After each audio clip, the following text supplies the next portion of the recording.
Feliz sábado, hermanos. Como ya ustedes saben, este es el último sábado de este año 2020. Y ha sido un año terrible para tantas almas alrededor de este mundo. Un año que cierra con una cifra de fallecidos bastante elevada. Y cuando nosotros vemos las noticias, lo que vemos es prácticamente todo son malas noticias. Y yo creo que a veces la gente lo que hace es no ver noticias. ¿Por qué? Hermanos, porque lo que ha traído las noticias que nosotros estamos viendo ha sido angustia, ha sido desesperanza. Eso es lo que ha traído las malas noticias que vemos a diario. Pero en medio de las malas noticias, hermanos, nosotros como cristianos tenemos buenas noticias. ¿Y cuáles son las buenas noticias? Que el Señor en su palabra ha prometido cuidar, ha prometido proteger, ha prometido levantar a todos aquellos que se acerquen a Dios. Ha prometido darle a su pueblo el Espíritu Santo. Ha prometido el Señor a su pueblo darle esa gracia tan necesaria para que su pueblo pueda caminar en obediencia a la palabra de Dios. O sea, hermanos, nosotros prácticamente en medio de tantas malas noticias, nosotros tenemos buenas noticias. Y en esta mañana yo quiero, ya de por sí, ya que este mundo y todo este año nos ha traído malas noticias, yo les traigo para cerrar este año 2020 buenas noticias. ¿Ok? Porque, ¿qué es lo que nosotros tenemos que hacer como pueblo? Nosotros que tenemos esta verdad presente, nosotros como adventistas del séptimo día, que conocemos este evangelio eterno, ¿qué es lo que nosotros tenemos que hacer? Hermanos, apropiarnos de esa y aferrarnos de esas buenas noticias que tiene la palabra de Dios. ¿Por qué? Porque muchas veces las malas noticias hacen que la fe decline, que la fe decaiga.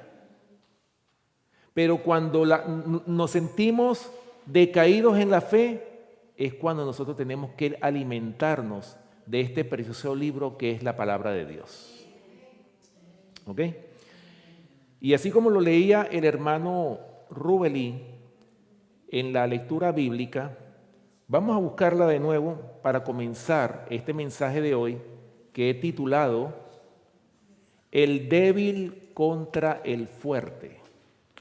¿Ok? Está basado pues en 1 Corintios capítulo 1. Vamos a leer los versículos del 26 hasta el 29. 1 Corintios capítulo 1, versículos del 26 hasta el 29. Escuchen bien, hermanos, cómo trabaja el Señor, cómo Dios trabaja y cuál es el pueblo de Dios, qué características tiene el pueblo de Dios o aquellos a quienes el Señor va a utilizar para terminar su obra. 1 Corintios capítulo 1, versículos del 26 al 29 dice así: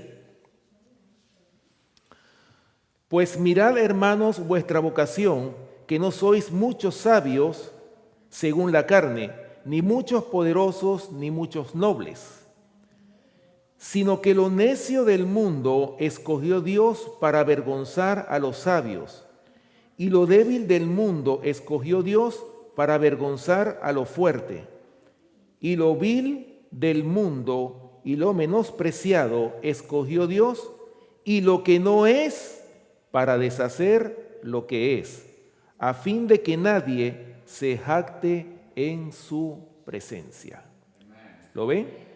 ¿A quiénes ha escogido el Señor para hacer su obra? los débiles, ¿verdad? Lo vil, lo menospreciado. Y cuando hablamos de vil y menospreciado, estamos hablando de los parias de la sociedad, aquellos que la sociedad rechaza. Hermanos, muchos de los delincuentes, las prostitutas, esa gente que han sido rechazados por la sociedad, cuando una de esas almas se arrepiente completamente de sus pecados y conoce y acepta a Cristo como su Salvador, esa persona nace de nuevo, es una nueva criatura. Esa persona se entrega completamente. ¿Por qué? Porque ha sido liberada del pecado. Porque ha encontrado a alguien que lo acepta. Ha encontrado a alguien que entiende sus debilidades. Y ese débil se hace fuerte en Cristo Jesús. Nosotros también podemos tener esa experiencia. Pero nosotros tenemos que caer sobre la roca. Dejar ese orgullo, esa suficiencia propia, porque miren lo que dice 1 Corintios capítulo 1, lo dice claramente, dice que lo débil del mundo escogió Dios, ¿para qué? Para avergonzar a quienes, a los fuertes, a los orgullosos. Hermanos, Dios no va a trabajar con los orgullosos, con los que tienen o los que padecen de suficiencia propia. Con esa gente Dios no va a trabajar, no va a terminar su obra. ¿Con quiénes va a terminar su obra el Señor? Con los débiles, con aquellos que dependen del Señor. Ahora, cuando hablamos de débil, la palabra débil tenemos que definirla. O sea, un débil del cual está hablando aquí este versículo es exactamente lo mismo que nos dice Mateo capítulo 5, versículo 3. Vamos allá, a Mateo capítulo 5, versículo 3, para que ustedes vean quiénes son esos débiles que el Señor va a escoger para avergonzar a los más fuertes. Aquí en el sermón de la montaña, las bienaventuranzas, la primera bienaventuranza nos habla quiénes son esos débiles. Mateo capítulo 5, versículo 3 dice claramente lo siguiente: bienaventurados los pobres en espíritu, ¿por qué? Porque de ellos es el reino de los cielos. ¿Qué quiso decir el Señor Jesús con los pobres en espíritu? Bueno, ahí está todo, ahí lo dice claramente ese versículo. ¿Qué significa ser pobre en espíritu? Significa ser humilde, dejarse conducir por el Señor. Es poner al Señor en primer lugar. Antes de yo tomar una decisión, tengo que consultar primero al Señor. Porque el Señor es el fuerte, yo soy el débil. Eso es lo que nosotros tenemos que tomar en cuenta. Con los débiles, con los humildes, es que el Señor va a hacer su obra. De hecho, ha desechado a los más fuertes. Y miren, hay una cita, por cierto, me acordé de ella, hay una cita que está en el libro de Testimonio para los Ministros, en la página 300. Es una cita que yo he utilizado mucho en mis temas, cuando yo he presentado estos temas. Es una cita muy importante. Yo la considero una cita muy importante, especialmente para estos tiempos finales en los cuales estamos nosotros viviendo. Escuchen bien lo que dice esta cita de Testimonio para los Ministros, página 300. Dice lo siguiente: permítame decirle que el Señor actuará en esta etapa final de la obra en una forma muy diferente de la acostumbrada, contraria a todos los planes humanos. Oh, muy interesante. Escucha lo que sigue diciendo: habrá entre nosotros personas que siempre querrán controlar la obra de Dios y dictar hasta los movimientos que deberán hacerse cuando la obra avance bajo la dirección de ese ángel que se une al tercero para dar el mensaje que ha de ser comunicado al mundo. Dios empleará formas y medios que nos permitirán ver que Él está tomando las riendas en sus propias manos. Termina diciendo la cita: los obreros se sorprenderán por los medios sencillos que utilizará para realizar y perfeccionar su obra en justicia. Qué maravillosa cita tenemos aquí en este libro Testimonio para los Ministros, página 300. O sea, ¿qué es lo que va a hacer el Señor en esta etapa final de la obra? Va a trabajar de una forma contraria a todos los planes humanos. ¿Por qué? Porque el Señor va a utilizar a las personas más humildes. Va a utilizar a los obreros de la hora undécima, es decir, aquellos que hoy día le llaman los parias de la sociedad, que se van a arrepentir de sus pecados y van a abrazar estas verdades con mucho más fervor que nosotros mismos que tenemos varios años en la iglesia. Oh, hermanos, por eso es que el Señor no tiene hijos exclusivos en su obra. Por el hecho de que nosotros seamos adventistas del séptimo día, no quiere decir por eso que nosotros somos los niños mimados de Dios y que nunca nos va a dejar el Señor. Recuerden, si nosotros no hacemos el trabajo, ¿qué va a pasar? Otros van a tomar el lugar de nosotros. Por eso dice claramente 1 Corintios que lo débil del mundo escogió Dios, ¿para qué? Para avergonzar a los más sabios o a los más fuertes. Recuerden que nosotros somos los ricos. ¿Por qué somos ricos? Porque tenemos una verdad que viene del cielo. ¿Sí o no? Nosotros como iglesia hemos sido bendecidos no solamente con la Biblia, sino con el espíritu de la profecía. Tenemos toda la verdad, hermanos, que ha sido depositada en este planeta Tierra. Ha sido dada exclusivamente a la iglesia adventista del séptimo día. Y no quiero decir con esto que nosotros somos exclusivistas, no, simplemente el Señor lo quiso así, el Señor lo decidió así, que nosotros seamos su pueblo escogido. Por esa razón es que es necesario que nosotros como pueblo de Dios que somos,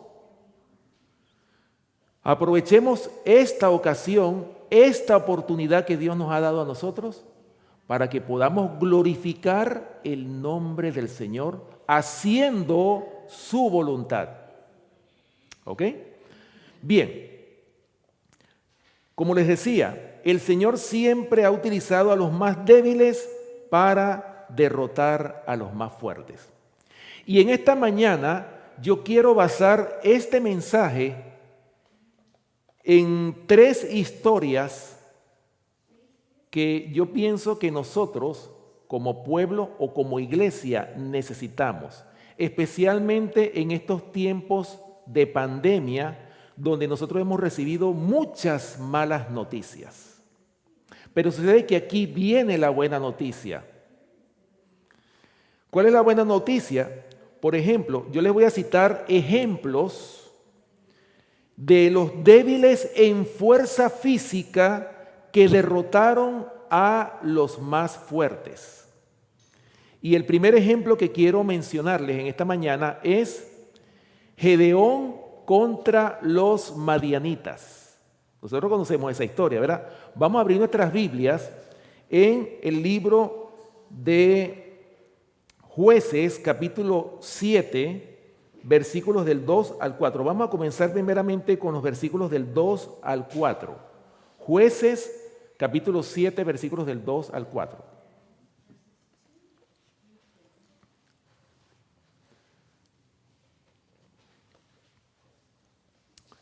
Ok, dice Jueces, capítulo 7, versículos del 2 al 4, dice lo siguiente. Y Jehová dijo a Gedeón: el pueblo que está contigo es mucho para que yo entregue a los madianitas en su mano. No sea que se alabe Israel contra mí diciendo: mi mano me ha salvado. Versículo 3. Ahora pues, haz pregonar en oídos del pueblo diciendo: quien tema y se estremezca, madrugue y devuélvase desde el monte de Galaad. Y se devolvieron de los del pueblo 22,000 y quedaron 10,000. ¿Cuántos eran el ejército de Gedeón al principio? Si se fueron 22,000 y quedaron 10,000, ¿cuántos son? 32,000, ¿verdad? Ese era el ejército de Gedeón. Solamente 32,000 hombres contra 135,000 hombres del ejército de los madianitas. ¿Ok? Versículo 4. Y Jehová dijo a Gedeón, fíjense, ya habían quedado 10,000 hombres, que uno dice, bueno, todavía ya eso es, el número es muy pequeño para luchar contra 135,000 soldados del ejército de los madianitas. Pero fíjense, eran 10,000, pero eso no se queda ahí. ¿Qué es lo que sigue diciendo el versículo 4? Y Jehová dijo a Gedeón, aún es mucho el pueblo, llévalos a las aguas y allí te los probaré. Y del que yo te diga, vaya este contigo, irá contigo. Mas de cualquiera que yo te diga, este no vaya contigo, el tal no irá. Bueno, nosotros conocemos la historia, ¿verdad? De Gedeón y los 300. Fíjense, de esta prueba que hizo el Señor cuando los llevó a las aguas, de los 10,000, solamente el Señor escogió a 300 hombres. Ahora fíjense bien, yo me imagino, ¿verdad?, que estos 300 hombres cuando fueron a tomar agua, porque acuérdense que estaban en lugares desérticos, eran lugares donde ellos estaban prácticamente pasando sed, era un ejército que estaba peleando contra el ejército enemigo de los madianitas. Pero cuando ellos fueron a beber agua, de los 10,000, ¿verdad?, me imagino que la mayoría de ellos se metieron completamente para beber el agua, pero solamente 300 agarraban el agua y estaban así.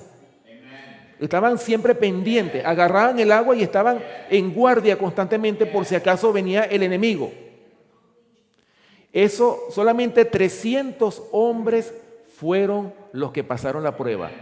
Y con esos 300 hombres, el Señor los llevó para que pelearan contra los madianitas. Como les digo, un ejército de 135,000 hombres. 300 contra 135,000.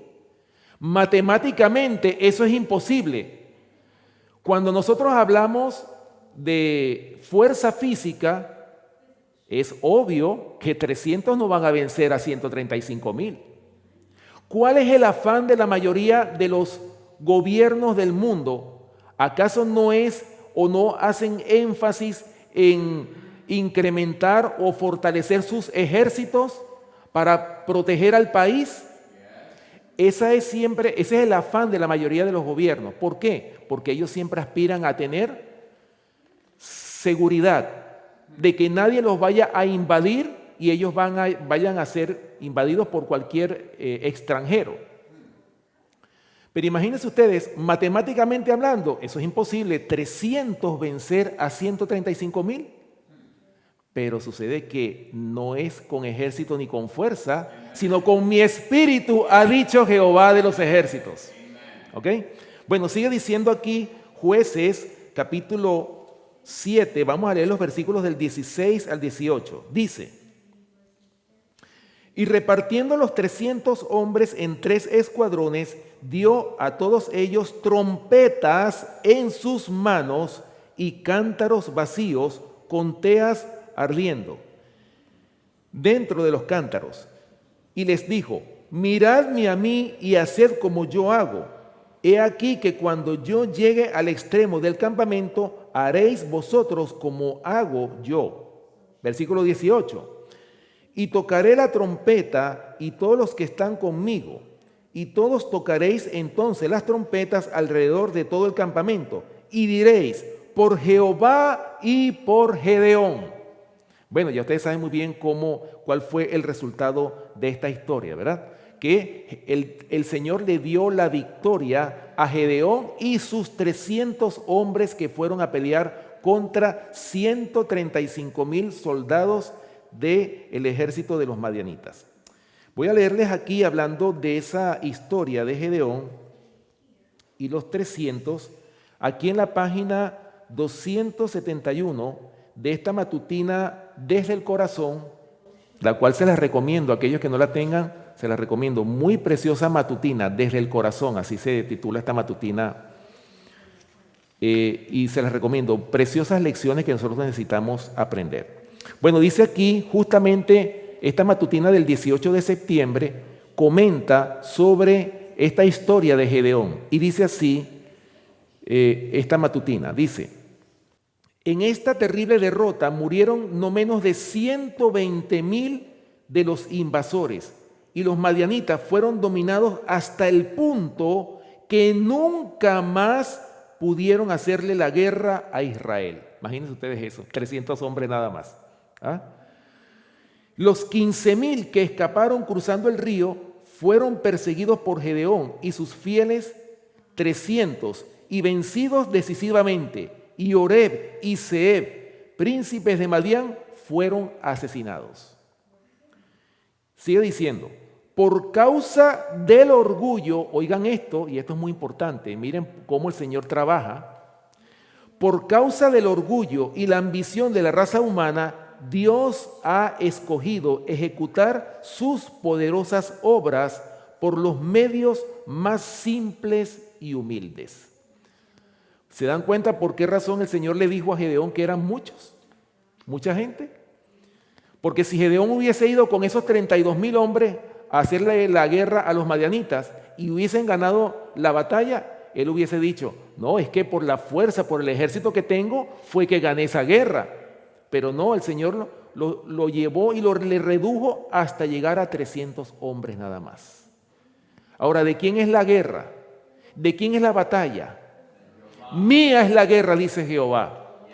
Y por esa razón fue que el Señor le dio la victoria a Gedeón y sus 300.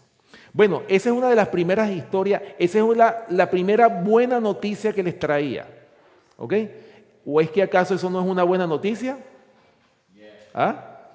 Aquí viene la segunda noticia, la segunda buena noticia. Y es la historia del rey Josafat. Ustedes saben muy bien que el rey Josafat fue un rey de Judá que hizo lo recto ante los ojos de Jehová. Porque la mayoría de los reyes, ¿qué es lo que hicieron? Cuando nosotros estudiamos el libro de los reyes y de las crónicas, siempre vemos que la mayoría de los reyes de Israel y de Judá hicieron lo malo ante los ojos de Jehová. Pero en el caso de Josafat, así como Josafat, Ezequías, fueron pocos los reyes de Judá y de Israel que hicieron lo recto ante los ojos de Jehová. Y cuando nosotros hacemos lo recto ante los ojos de Jehová, ¿cuál es el resultado? ¿Acaso el resultado no es las bendiciones que el Señor nos puede dar? ¿No bendijo el reinado de Josafat el Señor, así como el de Ezequías? Claro que sí, ya lo vamos a leer. Vamos a buscarlo. Segunda de Crónicas, capítulo 20. Segunda de Crónicas, capítulo 20. Y vamos a leer los versículos. Primeramente esta historia sí quiero detenerme un poco. Quiero leerla completa porque esta historia, hermanos, tiene un contexto muy importante. Es una historia que nosotros necesitamos entender para que ustedes vean cómo trabaja el Señor, cómo el Señor le da la victoria y cuáles son las condiciones para que el Señor le dé la victoria a su pueblo temeroso de Jehová, muy importante.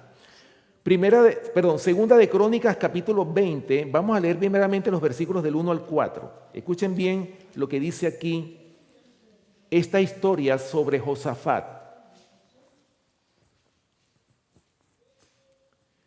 Segunda de Crónicas, capítulo 20, versículos del 1 al 4. Dice: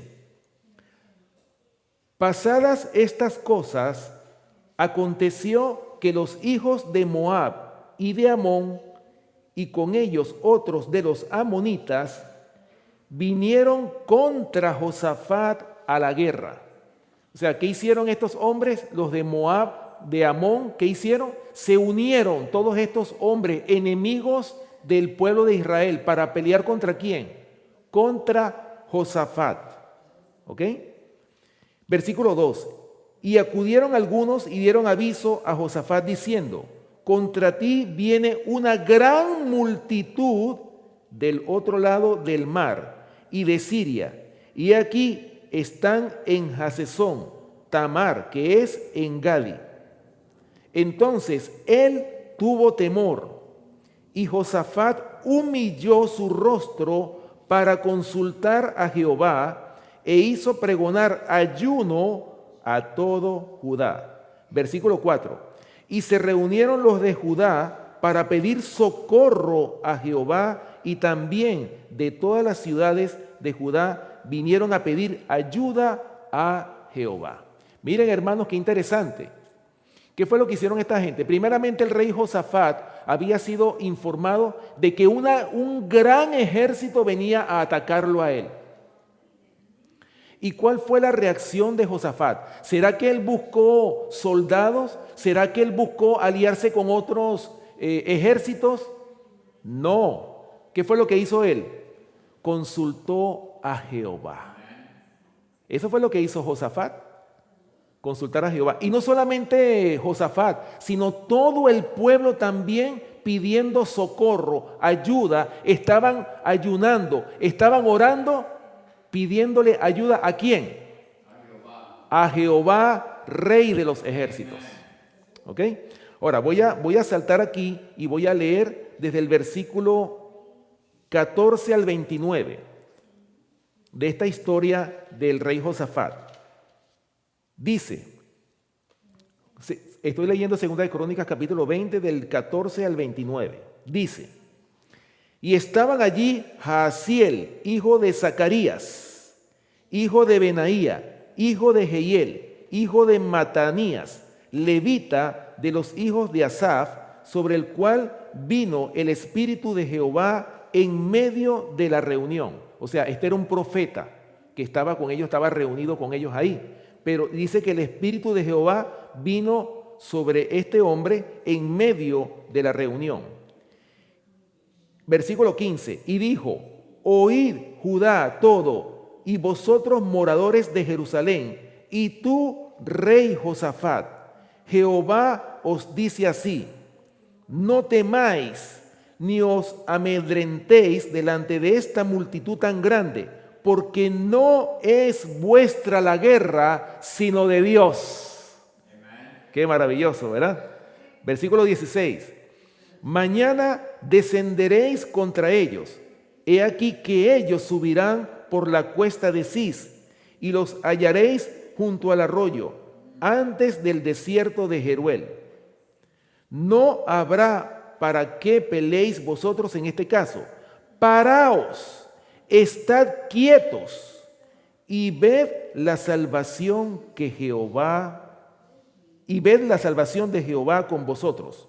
Oh Judá y Jerusalén, no temáis ni desmayéis. Salid mañana contra ellos, porque Jehová estará con vosotros. Oigan, estas eran las palabras del profeta hacia el rey Josafat y hacia todos los que estaban reunidos con el rey Josafat, dándoles ánimo, que no se preocuparan, no tengan temor, porque la guerra no es de ustedes, es de Jehová de los ejércitos.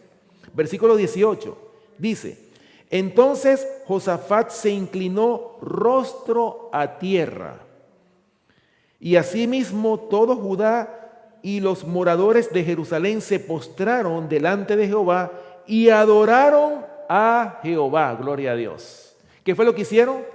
¿Será que se preocuparon ellos porque venían ya a atacarlos el ejército enemigo? No. ¿Qué fue lo que hicieron? Adoraron a Jehová, que se postraron rostro en tierra. Eso fue lo que hizo no solamente Josafat, sino todo el pueblo que con él estaba. Versículo 19. Y se levantaron los levitas de los hijos de Coat y de los hijos de Coré para alabar a Jehová, el Dios de Israel, con fuerte y alta voz. ¿Qué era lo que estaban haciendo estos hombres? Estaban alabando el nombre del Señor. Y ya los venían a atacar, era como para que se pusieran nerviosos o con miedo. ¿Y qué es lo que estaban haciendo ellos? Estaban alabando el nombre del Señor, ya para ser atacados. Versículo 20. Y cuando se levantaron por la mañana, salieron al desierto de Tecoa. Y mientras ellos salían, Josafat, estando en pie, dijo: Oídme, Judá y moradores de Jerusalén, creed en Jehová vuestro Dios y estaréis seguros. Creed a sus profetas y seréis prosperados. Gloria a Dios. Oh hermanos, qué palabras más animadoras dio Josafat. ¿A quién? A su propio pueblo. ¿Se dan cuenta la importancia que tienen los líderes, tanto políticos como religiosos, en dar palabras de ánimo a sus congregaciones? ¿Se dan cuenta la importancia que tiene que nosotros, que tenemos la verdad presente, nos preparemos para darle ánimo a aquellos que tienen temor? Hermanos, aquí está precisamente estas palabras de este hombre, después que recibió de parte del profeta, que el profeta le aseguró que no le iba a pasar nada, que Jehová estaba con él. Él agarró confianza y esa misma confianza se la transmitió ¿a quiénes? A todo su pueblo. ¿Ok? Sigue diciendo el versículo 21. Y habido consejo con el pueblo, puso a algunos que cantasen y alabasen a Jehová, vestidos de ornamentos sagrados, mientras salía la gente armada, y que dijesen: glorificad a Jehová, porque su misericordia es para siempre. ¿Qué hizo el rey Josafat? Puso a algunos que cantasen. ¿Ok? ¿Se dan cuenta, hermanos, la importancia que tiene el canto? ¿Cuáles son los tres elementos fundamentales que forman un culto de adoración? En primer lugar, el servicio de canto. Por eso es importante, hermanos, el servicio de canto. ¿Por qué? Porque cuando cantamos y alabamos el nombre de Jehová, los ángeles malos se van. No hay lugar para Satanás y sus huestes. Es para que la presencia del Dios Altísimo esté en medio de esta congregación. Oh, hermanos, qué maravilloso. Por eso es que yo me lleno de gozo cuando leo estas historias. Esto es lo que la iglesia necesita, hermanos, para que nuestra fe pueda ser fortalecida. Versículo 22. Y cuando comenzaron a entonar cantos de alabanza, Jehová puso contra los hijos de Amón, de Moab y del monte de Seir las emboscadas de ellos mismos que venían contra Judá. Y se mataron unos a otros. ¿Se dan cuenta? ¿Qué fue lo que hizo el Señor? Ellos, mientras estaban cantando, mientras estaban alabando el nombre del Señor, el Señor los puso a pelear entre ellos mismos, entre los enemigos que los venían a ellos a atacar. Oh, hermanos, qué maravillosa historia. Sigue diciendo el versículo 23. Porque los hijos de Amón y Moab se levantaron contra los del monte de Seir para matarlos y destruirlos. Y cuando hubieron acabado con los del monte de Seir, cada cual ayudó a la destrucción de su compañero. Versículo 24. Y luego que vino Judá a la torre del desierto, miraron hacia la multitud, y aquí yacían ellos en tierra, muertos, pues ninguno había escapado. Oh, hermanos. Versículo 25. Viniendo entonces Josafat y su pueblo a despojarlos, hallaron entre los cadáveres muchas riquezas, así vestidos como alhajas preciosas que tomaron para sí, tantos que no los podían llevar. 3 días estuvieron recogiendo el botín, porque era mucho. Gloria a Dios por eso.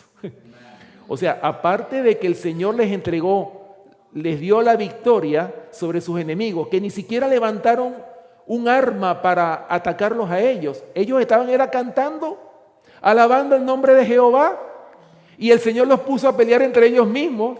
Y después que murieron todos, quedó un botín de tesoros que era tan grande que duraron 3 días recogiendo ese botín.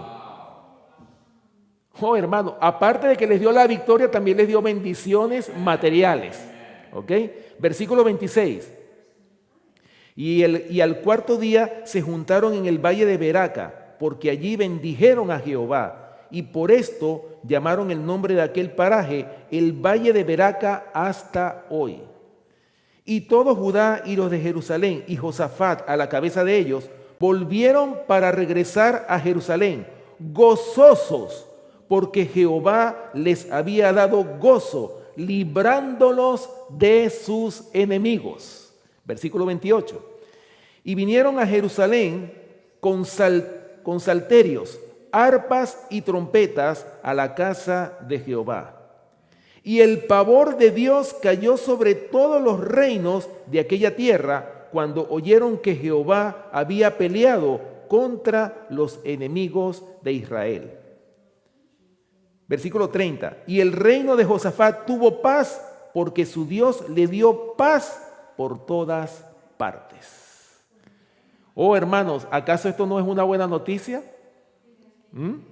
¿Acaso esto no es motivo de llenarnos de gozo, hermanos, en medio de tantas malas noticias que nosotros hemos escuchado?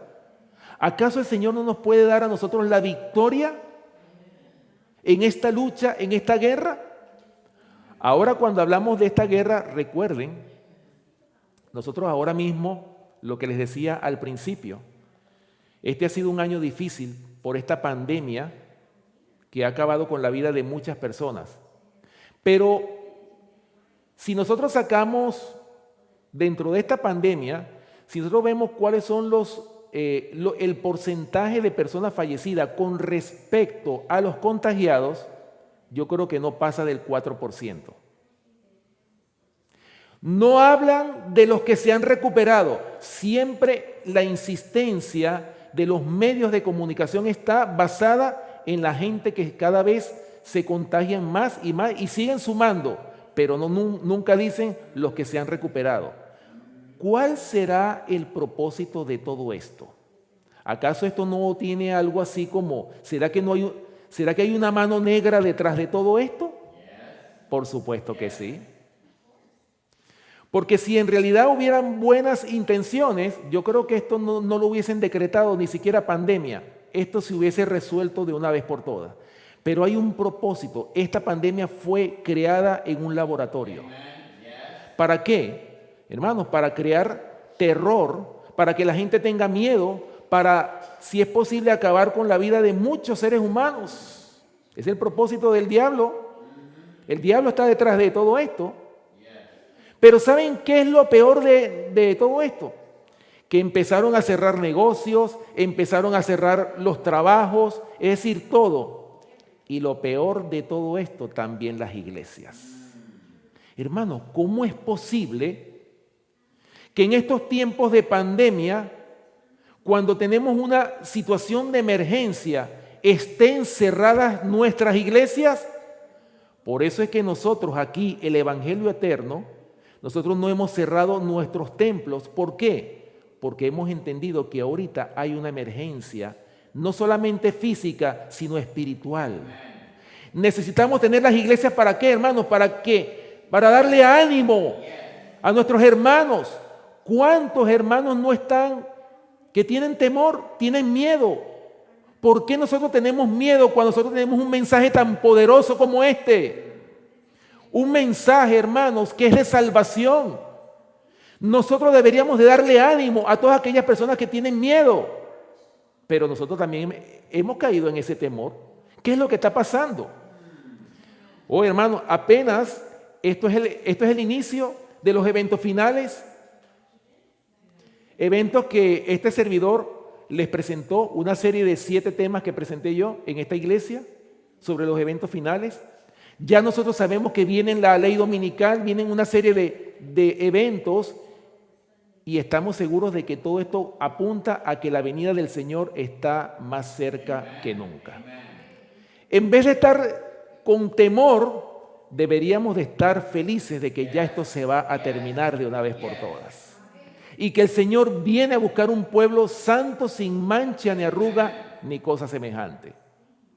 Pero para ello, hermanos, estas cosas que están pasando, en vez de tener temor, debería de llenarnos de ánimo. ¿Para qué? Para que nosotros nos preparemos.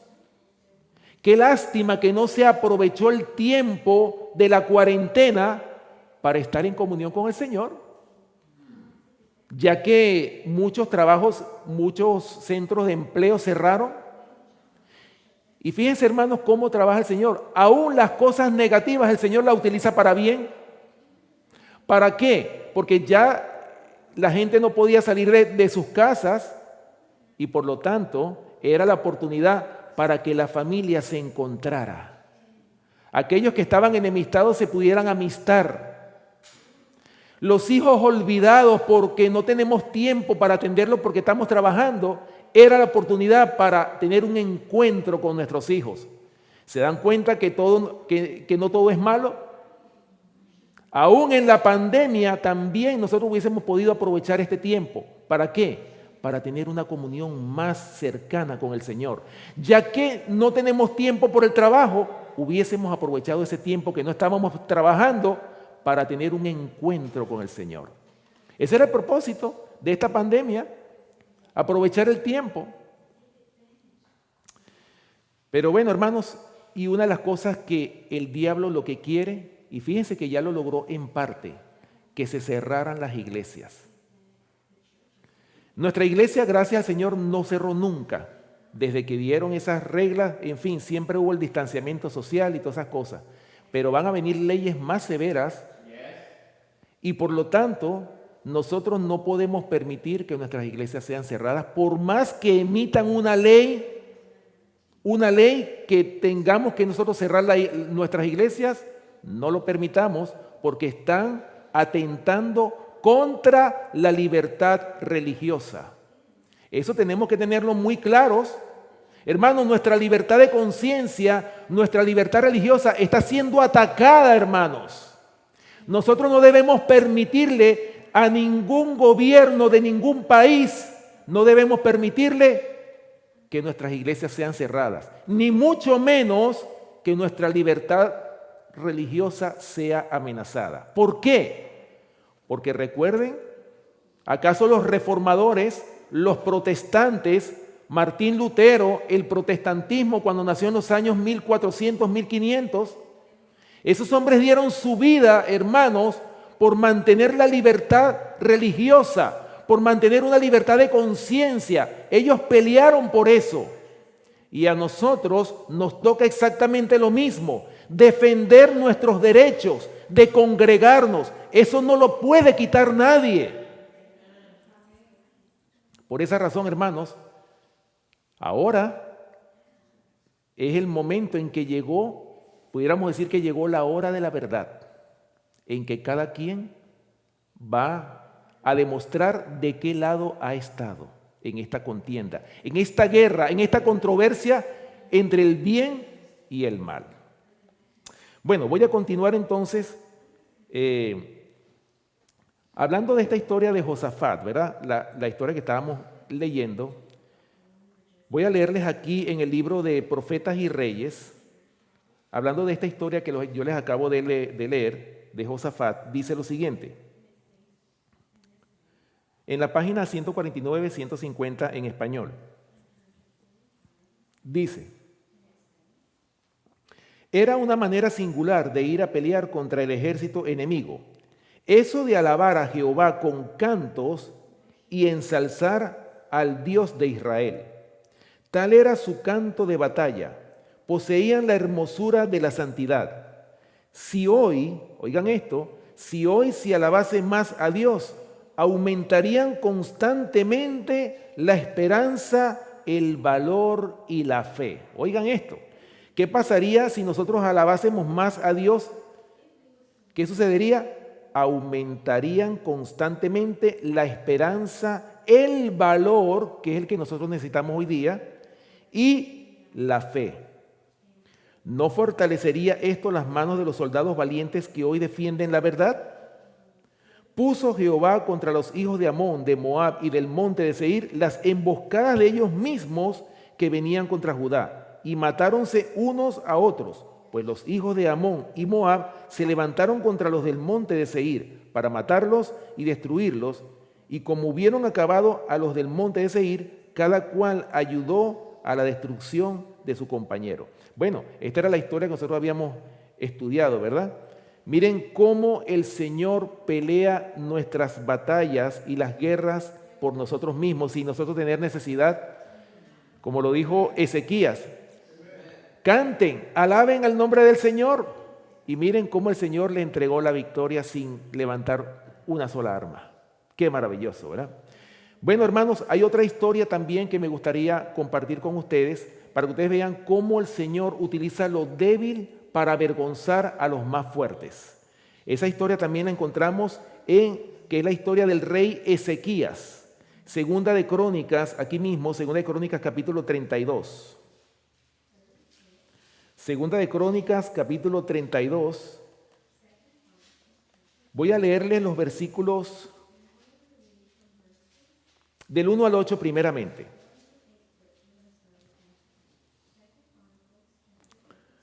Ok, dice: después de estas cosas y de esta fidelidad, vino Senaquerib, rey de los asirios, e invadió a Judá y acampó contra las ciudades fortificadas con la intención de conquistarlas. Viendo pues Ezequías la venida de Senaquerib y su intención de combatir a Jerusalén, tuvo consejo con sus príncipes y con sus hombres valientes para cegar las fuentes de agua que estaban fuera de la ciudad, y ellos le apoyaron. Versículo 4. Entonces se reunió mucho pueblo y cegaron todas las fuentes y el arroyo que corría a través del territorio, diciendo: ¿por qué han de hallar los reyes de Asiria muchas aguas cuando vengan? Después, con ánimo resuelto, edificó Ezequías todos los muros caídos e hizo alzar las torres, y otro muro por fuera. Fortificó además a Milo en la ciudad de David, y también hizo muchas espadas y escudos. Versículo 6. Y puso capitanes de guerra sobre el pueblo y los hizo reunir en la plaza de la puerta de la ciudad, y habló al corazón de ellos diciendo: esforzaos y animaos, no temáis ni tengáis miedo del rey de Asiria, ni de toda la multitud que con él viene, porque más hay con nosotros que con él. Miren, este es el rey Ezequías también en esta historia, dándole ánimo ¿a quién? A su pueblo. Así como lo hizo Josías, también el rey Ezequías dándole ánimo a su pueblo. Versículo 8. Y con él, o sea, con él está el brazo de carne, mas con nosotros está Jehová nuestro Dios para ayudarnos y pelear nuestras batallas.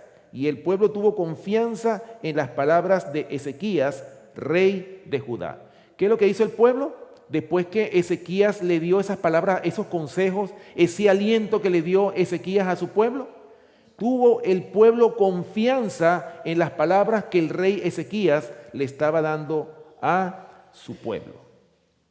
Versículos del 20 al 23, dice: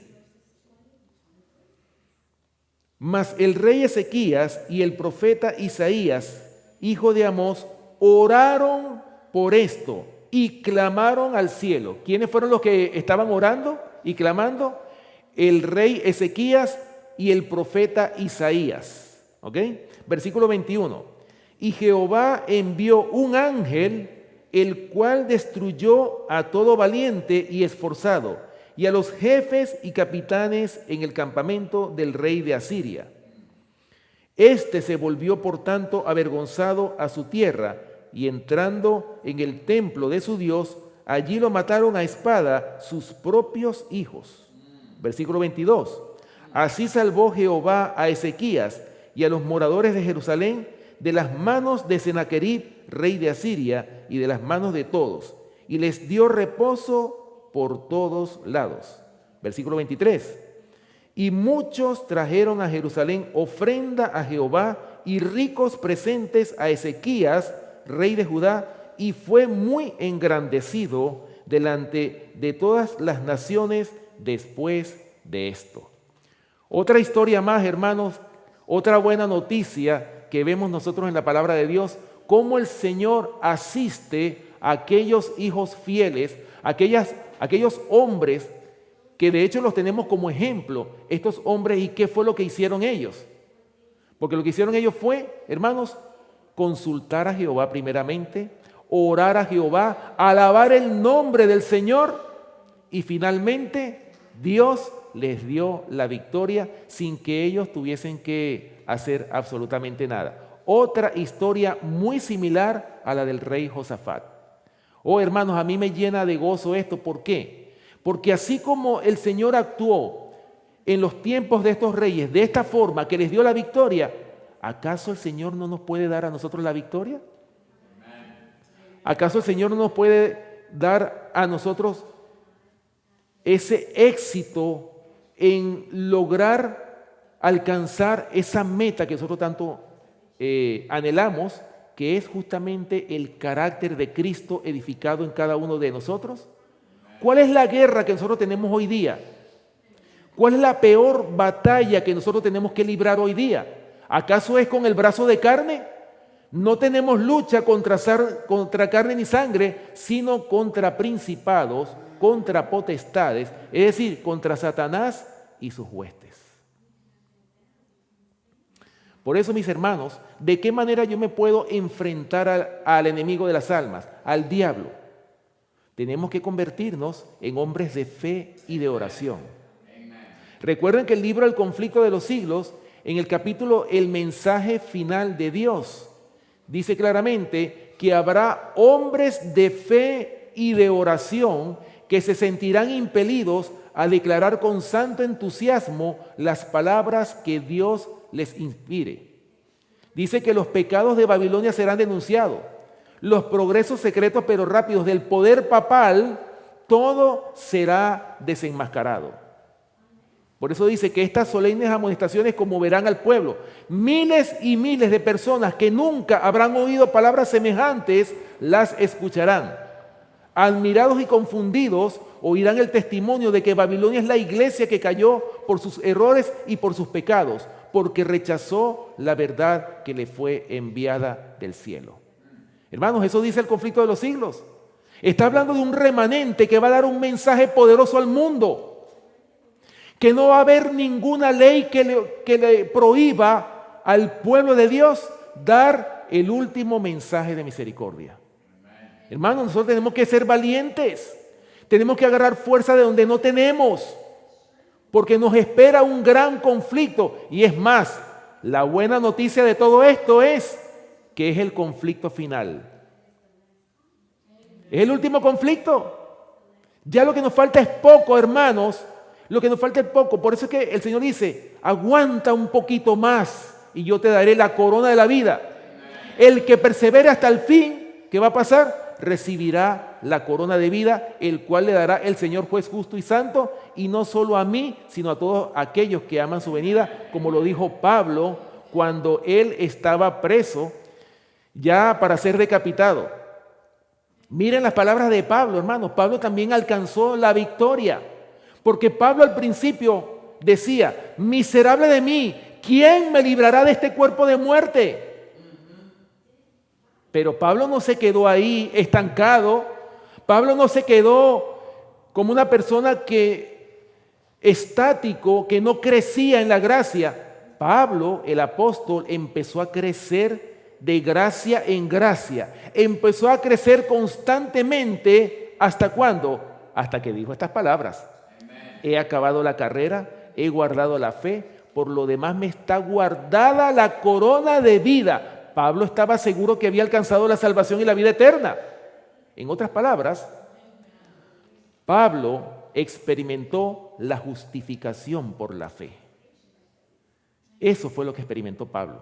Y esa es la experiencia que nosotros como pueblo necesitamos hoy por hoy, antes de que nos sorprendan estos eventos finales. Hermano, todavía la gracia está abierta. Es tiempo de que nosotros tengamos un encuentro con el Señor. Es tiempo de que nosotros tengamos, hermanos, una reconciliación con el Señor. Acuérdense, por más que hemos pecado, hijitos míos, estas cosas os escribo para que no pequéis. Y si alguno hubiere pecado, abogado tenemos para con el Padre, a Jesucristo el justo. Hermanos, el Señor está con los brazos abiertos porque nos ama. ¿O es que acaso no dice Juan 3:16? De tal manera amó Dios al mundo, que ha dado a su Hijo unigénito, para que todo aquel que en Él crea no se pierda, mas tenga vida eterna. Hermanos, eso es un misterio. Hermanos, el amor de Dios es tan grande que se constituye, es lo que se conoce como el misterio de la piedad, que el Señor envió a su Hijo para ser sacrificado. Por eso es que nuestros ojos deben estar puestos en ese gran sacrificio que el Señor hizo por nosotros. El diablo no quiere que nosotros contemplemos la cruz del Calvario, porque hay poder en la cruz. Hay poder en ese sacrificio tan grande que hizo el Señor. Cuando nosotros vemos que Él murió por nosotros, ¿quiénes somos nosotros por qué no sacrificarlo todo por Él? Pero eso tenemos que prepararnos. Por eso es necesario que nosotros nos preparemos diariamente. Eso no es cuando yo pueda. Eso no es cuando yo tenga tiempo. Nosotros tenemos que poner en primer lugar, nuestra primera prioridad tiene que ser el Señor. Él tiene que ser la primera prioridad. Hermanos, y dicho esto, ¿verdad? Todas estas historias que hemos leído. Bueno, hay otra historia que se las pudiera mencionar así para no tomarme más tiempo. Por ejemplo, la de David contra Goliat. ¿Qué pasaba con el ejército de Israel? Cuando ese gigantón que se levantó, Goliat, que estaba amenazando al pueblo de Dios, al ejército de Israel. Y ese hombre estaba así, bueno, busquen a alguien para que pelee contra mí. ¿Hay alguien aquí que pueda pelear contra mí? Y todos estaban acobardados, hasta el mismo rey Saúl, que se supone que el líder tiene que darle ánimo a su pueblo. ¿Pero qué estaba haciendo Saúl? Saúl tenía miedo. ¿Por qué? Hermanos, cuando nosotros estudiamos la historia de Saúl, Saúl se había apartado de Dios. Eso fue lo que le pasó a Saúl. Y por haberse apartado de Dios, Saúl tenía miedo. Y es el miedo que a veces vemos en nosotros mismos, en el pueblo que tiene la verdad presente. ¿Qué está pasando con nosotros, hermanos? ¿Dónde está la valentía que se necesita en estos tiempos finales? Por esa razón, hermanos, ¿cuál fue el resultado? Salió alguien tan débil como David, un jovencito hasta flacuchento, estaba débil así, y salió, pero bueno, ¿cómo se le ocurre a este hombre? ¿Quién se cree este incircunciso? Yo voy a pelear contra ese hombre. El débil contra el fuerte. ¿Y de quién fue la victoria? Porque hasta se quitó la armadura, se la quitó. Esto me estorba. Eso no es mi estilo, yo no peleo así. Yo lo que agarro son piedras, le caigo a pedrar a los leones y los mato. Y así fue como David venció a Goliat. Con una sola piedra. Yo voy a ti en el nombre de Jehová. Y ¡ra! Y le dio justamente en la frente y lo mató. El débil contra el fuerte. Y el Señor le dio la victoria. ¿Por qué? Yo voy a ti en el nombre de Jehová de los ejércitos. ¿Por qué? Porque exaltó el nombre de Jehová. ¿Se dan cuenta? Muy interesante. Por eso, hermanos, vamos a Zacarías. Vamos a leer este versículo. Zacarías capítulo 4, versículos 5 y 6. Zacarías capítulo 4, versículos 5 y 6. Una visión que tuvo el profeta Zacarías sobre el candelabro de oro. Ese candelabro de 7 lámparas y los 2 olivos. Pero vamos a leer los versículos 5 y 6. Escuchen bien lo que dice, para que ustedes vean, hermanos, que la fortaleza del pueblo de Dios no está en las armas o en la fuerza física. Escuchen lo que dice aquí estos versículos. Zacarías capítulo 4, versículos 5 y 6 dice lo siguiente. Y el ángel que hablaba conmigo respondió y me dijo, ¿no sabes qué es esto? Y dije, no, Señor mío. Entonces respondió y me habló diciendo, esta es palabra de Jehová a Zorobabel que dice, no con ejército ni con fuerza, sino con mi espíritu, ha dicho Jehová de los ejércitos. ¿Cómo es que vamos nosotros a enfrentar al enemigo? ¿De qué manera? ¿Será que es con ejército, con fuerza, con armas? No, no con ejército ni con fuerza, sino con ¿qué? Con mi espíritu. Es decir, hermanos, ¿qué es lo que el hombre necesita? El hombre de Dios, para ser fuerte, necesita la unción del Espíritu Santo.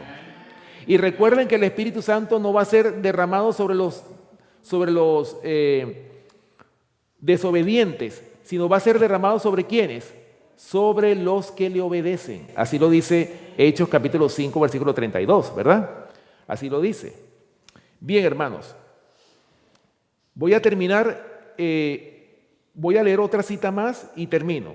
Éxodo capítulo 14, versículos 13 y 14, para que ustedes vean, hermanos, cómo la Biblia nos ilustra la forma de trabajar o cómo el Señor trabaja y cómo del Señor es la guerra, no es del hombre, es del Señor. Éxodo capítulo 14, versículos 13 y 14. Cuando el pueblo de Israel iba a cruzar el Mar Rojo, escuchen lo que dice aquí.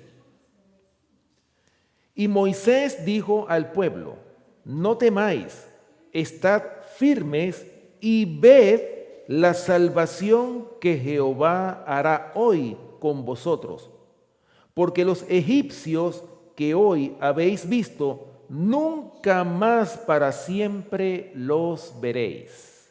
Versículo 14. Jehová peleará por vosotros y vosotros estaréis tranquilos. Gloria a Dios. Qué maravilloso, ¿verdad? Esto fue en ocasión cuando el pueblo de Israel iba a cruzar el Mar Rojo, ¿verdad? Cuando lo iba a cruzar y ellos estaban atemorizados porque ya los egipcios iban detrás de ellos, ¿verdad? Los iban a tomar cautivos de nuevo. Pero ellos tenían temor. ¿Y qué fue lo que dijo Moisés? No tengan temor, porque los egipcios que ustedes están viendo, más nunca los van a ver. Y así mismo fue. Ellos cruzaron el mar en seco y después que ellos cruzaron, se metieron los egipcios para tratar de alcanzar al pueblo de Israel. ¿Y qué pasó? Hermanos, murieron en las aguas, más nunca los vieron. ¿Se dan cuenta, hermanos?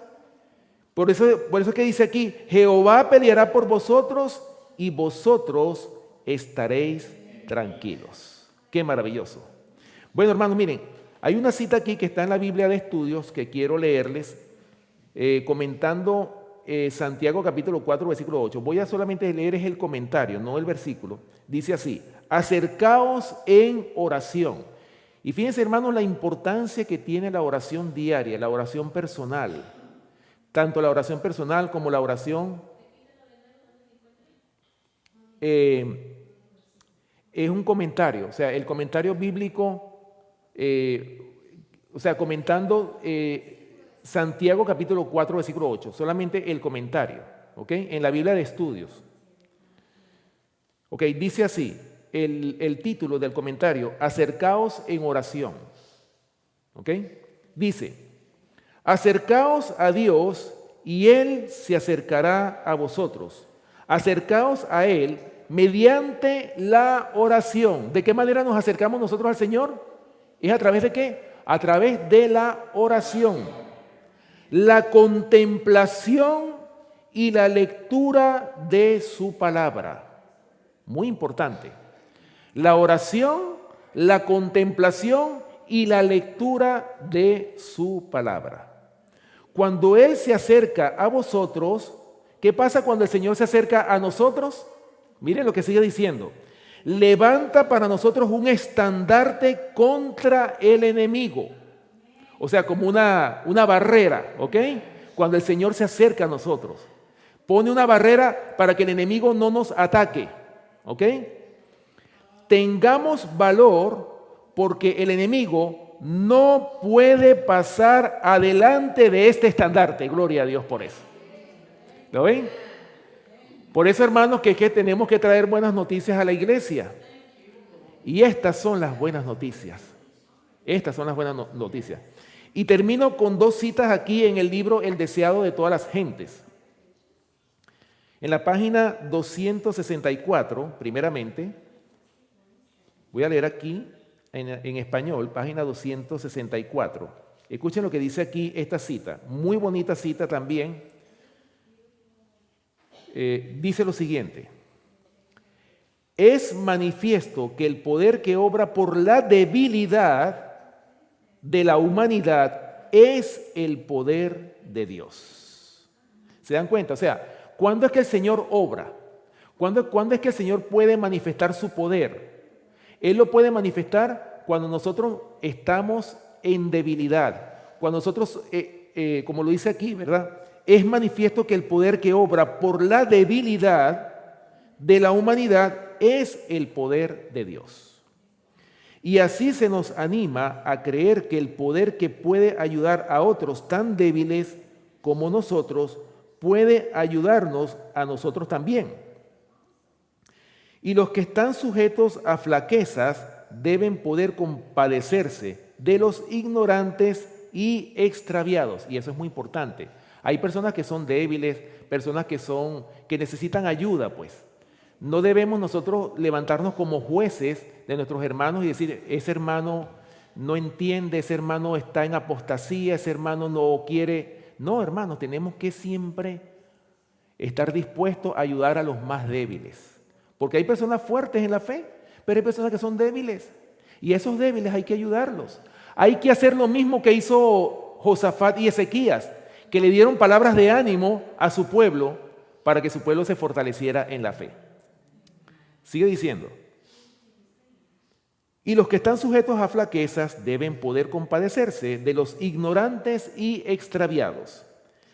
Habiendo estado en peligro ellos mismos, conocen los riesgos y dificultades del camino y por esta razón son llamados a buscar a los demás que están en igual peligro. Dice, hay almas afligidas por la duda, cargadas de flaquezas, débiles en la fe e incapacitadas para comprender al invisible.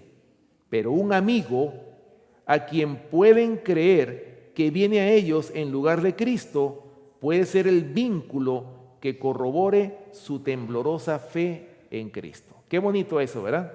O sea, hermanos, que como lo dice aquí el libro El deseado de toda la gente, ¿cuántas personas no habemos quizás o no hay débiles en la fe que necesitan de ese consuelo, de ese ánimo, palabras de consuelo, de exhortación? Porque no todos somos fuertes. Hay gente que son débiles en la fe y a esos débiles, por eso es que es tan necesario que en la iglesia nosotros nos congreguemos. Por eso dice el apóstol Pablo, no dejemos de congregarnos. ¿Por qué? Porque hay bendición en la congregación.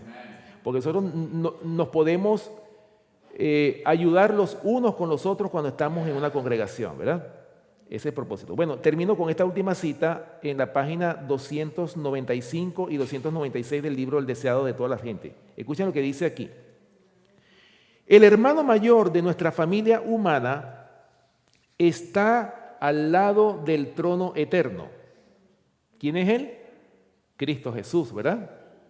Mira a toda alma que se vuelve hacia Él como al Salvador. Sabe por experiencia cuáles son las debilidades de la humanidad, cuáles son nuestras necesidades y en qué reside la fuerza de nuestras tentaciones, porque fue tentado en todo punto, así como nosotros, aunque sin pecar. Miren qué bonito esto, ¿no? O sea, el Señor Jesucristo, cuando Él vino a este mundo, que tomó la naturaleza humana, la tomó para ser nuestro Salvador, pero a la vez que era nuestro Salvador, también Él entiende las flaquezas humanas. ¿Por qué? Porque Él también pasó por eso.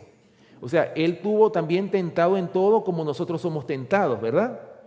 Pero, eso sí, hay algo muy importante aquí, pero sin pecar. Dice aquí, Él vela sobre ti, tembloroso Hijo de Dios. ¿Estás tentado? Él te librará. ¿Eres débil?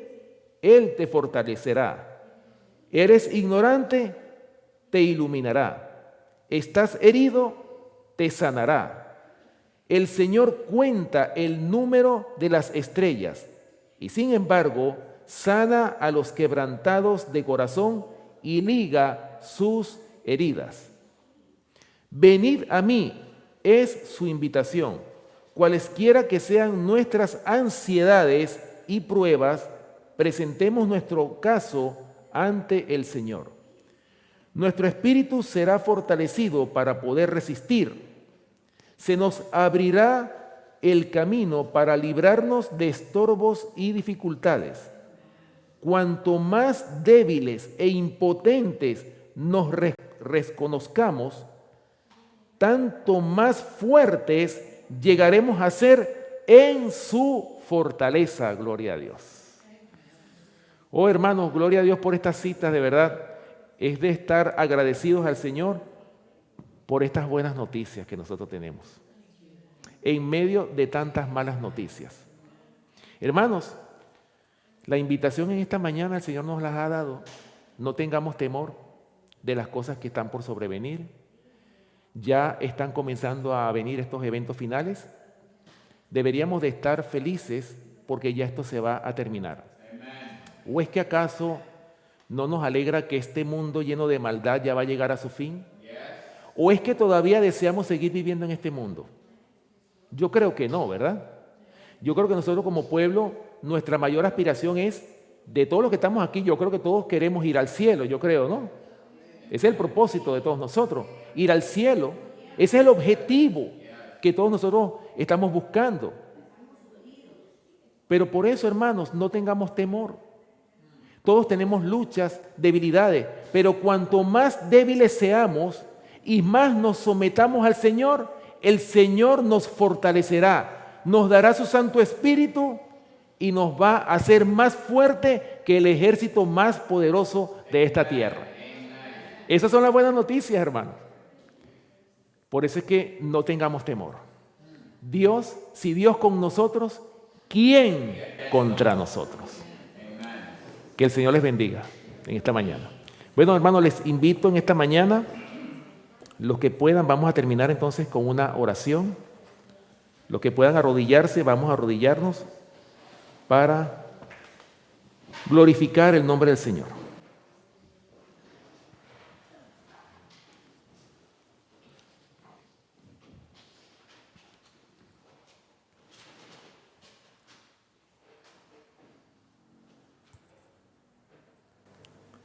Amante Padre que moras en los cielos, Señor, en esta hora estamos aquí postrados ante ti para darte gracias, Señor, por este mensaje. Gracias por tu palabra. Gracias, Señor, porque estamos llenos de buenas noticias en medio de tantas malas noticias que hemos recibido. Señor, por esa razón te rogamos que las malas noticias que el mundo nos da no minen nuestra fe, no acaben con reducir esa poca fe que quizás tengamos, sino al contrario, aumenta nuestra fe, Señor, porque lo necesitamos. Necesitamos tener esa fe que una vez fue dada a los santos, porque sabemos que vienen tiempos difíciles en los cuales queremos y necesitamos aprender a depender de ti.